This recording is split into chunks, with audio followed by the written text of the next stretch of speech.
Allô, bonjour et bienvenue à toi pour le tirage des prévisions tarologiques de la semaine, de cette semaine du lundi le 23 à ce dimanche le 29 septembre 2024. Aujourd'hui, c'est l'équinoxe d'automne, c'est la journée équinoxe équivalent de jour et de nuit. Hein? Après ça, les journées vont être plus courtes que les nuits. Euh, Jusqu'au mois de décembre, hein, jusqu'au 21 décembre. Au tarot, on représente cette date du 21. Tu sais, au tarot, le 21, 22 ou le 20. En tout cas, il y a toujours 3 jours. Là, il y a 3 jours pour toutes les dates, là, pour les signes. Même pour la pleine lune, tu sais, c'est une journée avant, la journée de la pleine lune, la journée après. 3 jours. Toujours un jeu de 3 jours, hein, pour les dates. Fait qu'ici, on regarde, parce que là, tu vois, l'équinoxe, cette année, est le 22 et non le 21. Mais théoriquement, en théorie, ça devrait être toujours les 21 septembre, 21 décembre, 21 mars et 21 juin. En tout cas, fait qu'ici, tu vois, au tarot, on présente avec l'as d'épée qui nous montre justement le début de l'automne. Tu vois, dans le jeu que j'ai dessiné, j'ai fait un... Oui, c'est mes dessins. On voit justement un épouvantail, on voit le blé qui est ramassé, on voit la faux, hein? Ouais, on voit la faux qui représente l'automne, hein? Et tous les signes. La faux, on coupe la terre pour préparer la terre pour l'hiver, hein? Faire du bon compost pour engraisser la terre. En tout cas, et aussi, on est à partir justement du 23 de ce lundi, les signes de la balance. Fait qu'on on s'entend bien que les balances, les épées, hein, les signes d'air, comme ici avec notre race d'épée, il va être représenté, nos balances vont être représentées par la dame d'épée. Ici, dans mon jeu, j'ai mis les balances représentées par l'aigle royal, Pigard. Ouais, il y en a qui appellent. En tout cas, de toute façon, ici. Fait que c'est du 23 septembre au 22 octobre que ça va être nos balances. Fait que quand on voit ces cartes-là, on sait dans quel signe on est. Voilà, alors c'est ce qui en est pour où est-ce qu'on se représente avec le tarot dans l'année, sans que ça soit le hasard, synchronicité, appelle ça comme tu voudras, pour nous éclairer. Fait que cette semaine, je vais faire comme d'habitude, je vais piger 3 cartes. Une pour l'humeur, une pour les défis et une pour l'attitude gagnante à pratiquer. C'est un angle de vue, hein? Il n'y a aucune prédiction ici, c'est une façon amusante euh, de regarder comment on va traverser la semaine. Ici, cette semaine, vu qu'on a changé de saison, j'ai décidé de prendre le tarot des sorcières. Ouais, c'est bon de changer. Tarot des sorcières.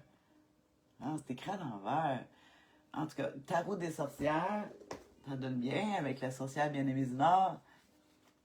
Pour ceux qui savent mon petit nom, mon petit nom, la sorcière bien-aimée du Nord. Parce on est beaucoup de sorcières. Bien-aimée, ouais, il y en a beaucoup. Mais du Nord, il y en a juste une. Sorcière bien-aimée du Nord, il y en a juste une. Hein? Fait que là, écoute, c'est pour tout le monde, c'est pour toi, moi. Tu sais, les cartes qu'on sort, ça peut être qu'est-ce on reconnaît chez les autres, puis chez soi-même. En tout cas, on regarde, on s'amuse avec ça. Fait qu'on y va avec la première carte. À quelle humeur on s'attend cette semaine? Hop. Oh, on commence avec le 5 d'épée. On est dans les signes d'air, hein, 5 d'épée. Seulement 5 d'épée, on va voir ça plus pour le signe du Verseau, mais bon, ok. Ah, tout d'un coup, 5 d'épée. Alors, les 5 est souvent des cartes plus difficiles à traiter. Je sais pas pourquoi, mais tu sais, c'est comme s'il y a quelque chose qu'il faut qu'il arrive avant un, cette semaine, en tout cas, ça va être plus difficile avec le 5 d'épée. Les idées, les pensées, l'être. Ah, je vais être obligée de me prendre un livre. Je suis bloquée. Écoute, 5 d'épée, 5 d'épée. C'est une carte, en tout cas, les épées qui parlent d'air, l'intelligence, la pensée, la logique. Mais ici, on parle des victoires vaines. Ouais, ça me revient. C'est gagner, mais tu gagnes, mais finalement, c'est une victoire vaine. Tu gagnes, mais ça donne rien. Tu sais, c'est comme, ah, je l'ai eu. Puis là, t'es comme, ok, ouais, mais je l'ai, mais ça finit que ça nous rend pas plus heureux, pas meilleur, parce qu'on est arrivé au bout. Euh, mais des fois, ça prend ça pour comprendre, justement, pour s'avancer. Qu'est-ce qu'on peut voir? C'est sûr qu'on va parler de justice, là, tu sais, les épées. On parle de la politique, ouais, la justice, les choses un petit peu, tu sais, qui se font comme... Tu sais, des fois, ils appellent la carte du viol. Ouais, du viol, mais euh, violation, tu sais, pas... Viol, c'est sûr qu'on va souvent penser physique, hein, sexuel, mais le viol, ça peut être violation des droits, violation de... Est-ce que c'est toi qui est la personne qui fait l'exercice ou que tu le reçois? Ah, je sais pas. Tiens, avant de tirer l'autre carte, je vais regarder justement dans le tarot ésotérique du monde des filles. Qu'est-ce qu'ils disent, les résumés. Là, tu vas me dire... en tout cas, j'ai goût de regarder. Moi, je mélange souvent le 5 d'épée puis le 7 d'épée. Je sais pas pourquoi. Je trouve qu'ils sont très semblables, ces deux cartes-là.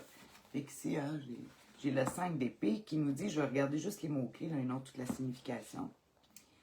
Les embarras, les illusions, hein, les supercheries, pratique d'autodérision. Pratiquer l'autodérision, ah, ça peut être intéressant des fois de sortir d'une situation avec l'autodérision, hein, de continuer d'aller, c'est ça, pratiquer l'autodérision puis continuer d'aller de l'avant. C'est parce qu'il y a quelque chose de ridicule dans ce qui se passe dans... Tu sais, des fois, la vie, là, il y a des non-sens. Puis on sent comme, tu sais, quand je te parle du viol, c'est comme si... c'est un non-sens, oui, justement, de gagner puis d'être si malheureux d'avoir gagné. Euh, comme si tu serais triste d'avoir raison. Fait que en l'âme inversée, on dit en négatif, hein, il y a toujours deux côtés. L'humiliation, les garder des rancunes. Fait qu'on peut voir des gens rancuniers cette semaine. Conflit avec une personne autoritaire. Parce que j'ai parlé de la justice. Fait qu'en tout cas, cette semaine, ouais, pratiquer l'autodérision. En tout cas, on va regarder ça avec justement le défi à surmonter avec notre 5 d'épée. Quel défi à surmonter. Hein, déjà qu'en soi, le 5 d'épée, mais il y a des côtés positifs. Ah, je vais regarder, c'est quoi donc les côtés positifs du 5 d'épée? Ah, je vais regarder avec l'attitude gagnante. Une chose qui est sûre, c'est que... ouais, c'est... Qu'est-ce que j'allais dire de positif du 5 d'épée? Je te l'écrirai en résumé.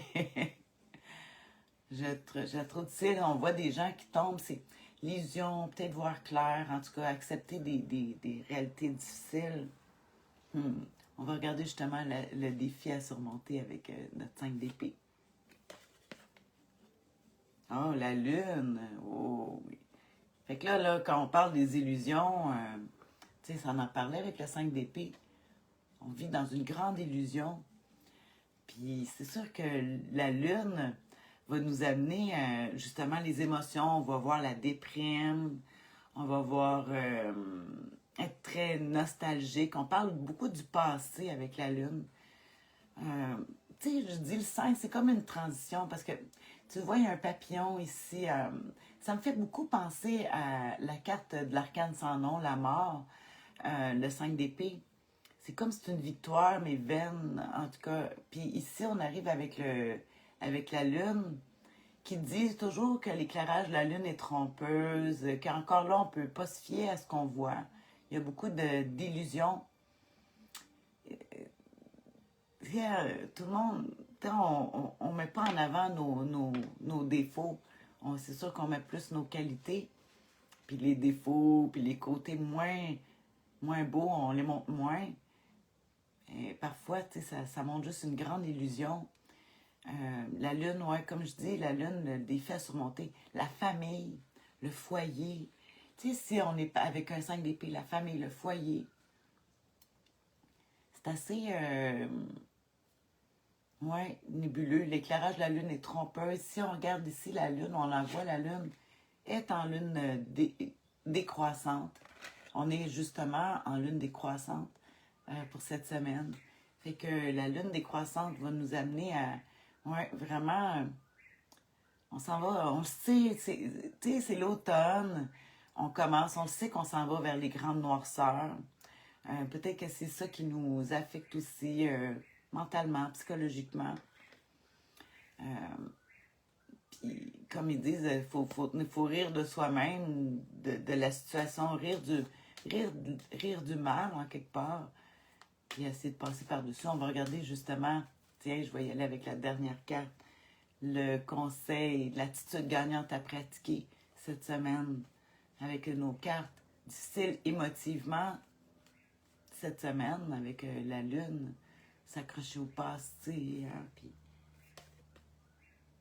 hey, la grande prêtresse, la papesse, la grande prêtresse ici qui est nommée dans le tarot des sorcières, la grande prêtresse. J'aime ça parce que ça fait noble. Hein? On voit, tu sais, quand je te parlais de la lune décroissante, on voit ici qu'elle est appuyée sur la lune, mais ici, elle y va avec celle qui voit tout et ne dit rien. Puis j'aime ça parce que, justement, si on vit dans un monde d'illusions, soi-même, ou les autres autour, c'est pas le temps d'aller dire « Ouais, mais je sais que c'est pas vrai, tu sais, puis que c'est comme, c'est d'avoir la sagesse de le voir, de le reconnaître, puis de ne pas le nommer, de le garder pour soi. Pas pour cacher des choses, mais ils disent que la papesse, c'est par sagesse qu'elle va garder des choses pour soi, parce que, tu sais, comme on dit, toute vérité n'est pas bonne à dire. C'est mieux de se servir du savoir, de la connaissance, comme on voit avec ici, avec notre intuition aussi, hein, la papesse, la grande prêtresse, qui va nous parler d'intuition, d'être très intuitif, de suivre ça. Peut-être être plus, avant de prendre des décisions, c'est d'attendre un 3 jours, 3 mois même, des fois on va dire avec la lune, 3 mois, tu vas dire 3 mois, ouais. C'est beaucoup, là, parce que c'est un tarot de la semaine, là, on parle pas, mais c'est comme si moi, je te dirais qu'on commence l'automne, puis ça nous dirait que jusqu'au 21 décembre, peut-être être plus dans l'étude, dans la réflexion. Tu vois qu'elle tient des livres dans ses mains, la prêtresse, pour pouvoir augmenter ses connaissances, pour pouvoir aider les autres aussi. Fait que c'est beaucoup l'intuition. Puis tu vois, la lune, ici, va être en défaut, en défi à surmonter. Puis c'est quand même la lune qui va nous parler de l'intuition. Mais ici, ça nous ferait comme défaut. C'est parce qu'il ne faudrait pas mélanger ici les peurs puis les intuitions avec notre lune. Ici, la grande prêtresse, elle prend le temps de vérifier si c'est une intuition ou une peur. Hein? Ça se ressemble beaucoup. Puis dis-toi une chose, c'est que l'intuition, pour t'aider à le savoir, que c'est une intuition, c'est une pensée qui est légère. Elle arrive spontanément. Tandis qu'une peur, elle risque d'une pensée récurrente qui revient. Tandis que l'intuition, c'est léger. En tout cas, si ça peut t'aider à pouvoir différencier, je le verrai vraiment. Moi, je vais regarder encore, justement, avec le tarot ésotérique du monde des filles. Je vais regarder justement le défi à surmonter avec la lune. C'est des oiseaux qui chantent. Je sais pas si tu l'entends. Mais dis-toi une chose, ouais, c'est les oiseaux, mais c'est pas... c'est un canal nature. Bon, la lune. Hein, la lune ici. Je vais regarder le défi à surmonter avec la lune. On dit confusion, confus dans nos émotions, les tromperies, les supercheries, l'anxiété puis la peur. Voilà. C'est ça que je disais. C'est des peurs, des craintes. C'est beaucoup ça qui va ressortir plutôt que l'intuition ici avec la lune. Puis ici, le conseil du tarot qui nous amène la papesse, la grande prêtresse, qui, elle, ben justement, elle va faire la différence entre la peur et l'intuition. C'est vraiment ça cette semaine. Comme je dis, il va falloir, on va garder pour soi certaines choses qu'on pense, parce que tout d'un coup qu'on n'est pas tout à fait juste, tout d'un coup qu'on est sur l'impression, on est sur l'émotion de notre fameux 5 d'épée, qui est illusion. Peut-être que c'est nous-mêmes qu'on a des illusions aussi. Ah, ça peut être nous, les illusions. Et je regarde le côté positif le mot-clé positif. Hey, ouais, oui, les lunettes, là. Connaissance intérieure, intuition, énergie magique, magie de la lune croissante. Ils disent la lune croissante, c'est drôle, hein? C'est comme si, ouais, là, cette semaine, elle va être décroissante jusqu'à ce week-end, cette fin de semaine. Puis après, ça va être en lune croissante. Fait que c'est comme s'il faudrait attendre à la semaine prochaine, quand on va être au mois d'octobre, pour aller peut-être plus dévoiler nos choses. Hein? Mystère féminin de l'art. Ouais, là, ça ne me dit pas grand-chose. Je vais regarder un autre livre qui va m'aider un peu plus avec. Oh tiens, j'en ai un en positif. La lune. La lune, je vais regarder la lune avec la papesse. La grande prêtresse, je vais-tu le dire, hein? Mais c'est parce que tu sais, d'un jeu à l'autre, c'est la même chose. Fait que la lune en positif, dans un livre, je regarde juste ça pour le fun. Tu sais qu'on a la lune, puis on s'en va vers la papesse, qui nous dit une période parfois difficile de remise en cause personnelle. Fait qu'on les peurs et les craintes doivent être verbalisées. Oh mon Dieu, ils disent de parler. Il ne faut rien garder pour soi. Possibilité de déprime passagère et de désillusion. Ils ne nous aident pas, là. Continuer cette phase de transition. C'est une phase de transition nécessaire, ouais. C'est ça. C'est comme avec la papesse, c'est ceux qui disent de communiquer, mais moi, ici, tu sais, il y a les livres, mais il y a aussi, tu sais, comme comme je te dirais, mon intuition, mais qui dirait peut-être que, tu sais, gardez confiance en vous, essayez de trouver d'où viennent vos difficultés, tu sais, de voir c'est quoi la source de nos problèmes, puis d'essayer de s'élever. Ils disent que pour le moment, c'est peut-être bon de chercher le travail, faire des petits travaux légers pour cette semaine. Puis qu'on va être encore étrangement plus productif la nuit que le jour. Il faut rien bâtir pour le moment, mais plutôt chercher des solutions pour changer ce qui ne va pas. Fait qu'on n'est pas dans la construction, on est vraiment dans une réflexion très, très forte. Je te dirais cette semaine, là, beaucoup de méditation, de calmer l'esprit pour laisser les choses passer. Parce qu'il y a vraiment, avec notre 5 d'épée, tu as vu, j'ai comme fait comme... Ouais. Ouais, ça va aller avec... moi, en tout cas, ça me parle beaucoup pour cette semaine. J'ai des peurs ou des intuitions de qu'est-ce qui va se passer. Et je les garde pour moi, comme je vais suivre le conseil du tarot avec la grande prêtresse qui a une sagesse. Hein? Une grande prêtresse, c'est pas pour rien, elle est sage. Puis elle attend le bon temps, elle attend qu'il y ait un processus, comme savoir qu'il y a une étape qui est passée, puis de passer à un autre. Puis dans le moment, pendant cette période de transition, très insécurisante, déprimante même, je te dirais, de construire, de peut-être trouver des solutions à soigner notre cœur ou nos peurs pour cette semaine. Puis les nouveaux projets, puis tout ça, là, ça sera en lune croissante, la belle lune croissante qui va être la semaine prochaine. Fait qu'on a hâte au tarot de la semaine prochaine. Cette semaine plus réflexe. On réfléchit, plus en réflexion. Sur ça, je te souhaite une excellente semaine. Prends soin de toi. Prends soin de toi. Il n'y a personne qui va le faire à ta place. Il faut que tu commences par toi-même à prendre soin de toi. Puis après, ben, tu pourras prendre soin des autres. Alors voilà, je te souhaite une bonne semaine. Bisous. Bye. Hey, c'est vrai, le résumé en commentaire sur YouTube. Bye.